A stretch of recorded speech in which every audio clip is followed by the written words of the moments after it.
first was attracted to it because it felt like an environmental piece, a piece of our times.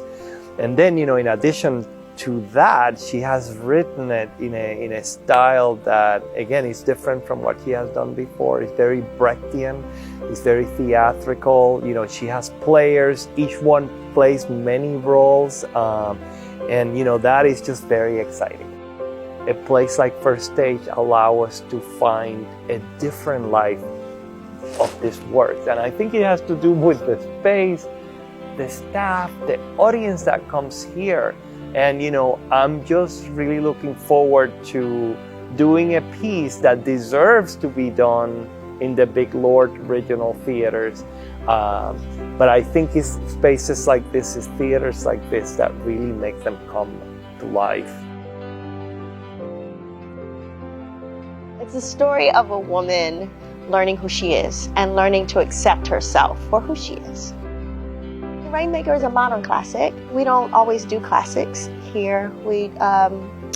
But in it being a modern classic, it's just beautifully told. And I actually like the modern classics because they were very simple in their storytelling. And they told the story in a more linear fashion. And I think an audience sometimes just likes to hear the story told straight out. The story is about family, and it's about the love that the family has for each other and what they'll do for each other.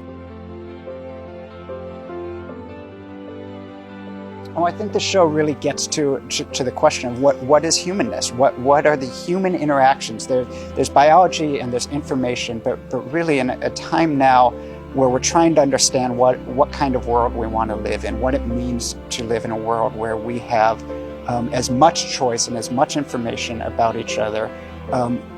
How do we still see each other as individuals? How do we still not see somebody's social media page, but see the person? How do we see not their 23andMe DNA breakdown, but see the person? We have so many questions about what the future might look like, and the Phlebotomist gives us an idea of one possibility or one way of looking at these things, and is really such a thought-provoking and also ultimately beautiful and uplifting piece as well.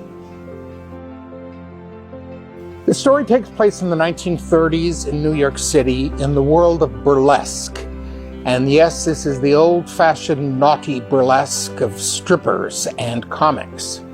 But it turns out at that time there was a stock figure who appeared in burlesque shows called the Nance, who was a grotesque parody of a gay man. In this case, it's a story of a man who actually was gay, who worked in this profession as a Nance, and because word got out about his actual sexuality, gay men started to attend the theater, and it became a morals issue, and the Vice Squad of New York moves in and tries to intervene, and up to Mayor LaGuardia himself gets involved in trying to shut down this show.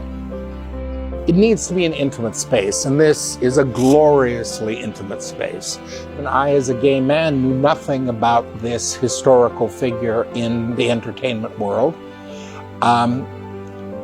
It'll be a revelation about something that was in the past and give us plenty to think about the present. The last match takes place at the US Open in the semifinals, and it tells the story of an American star at the end of his great career and a young Russian on the upward path to his career, and the two go to battle on the court. And we live in the tension of the match, of the tennis game, but really it tells the story of their journeys to get to this moment. Both men have accomplished so much to get onto this court, to get to this moment in time. They come from entirely different places, but they've reached the pinnacle of their career. But both men also spend so much time seeing the failures in their lives, seeing a different version of themselves than the whole world sees. It's the regional premiere of a show that's been largely performed in very large spaces, and it'll be exciting, I think, to see it, the unique sort of aesthetic of First Stage, where the performer and the audience are so connected, and to feel that tension and to feel the excitement of the performance unfolding right in front of your eyes.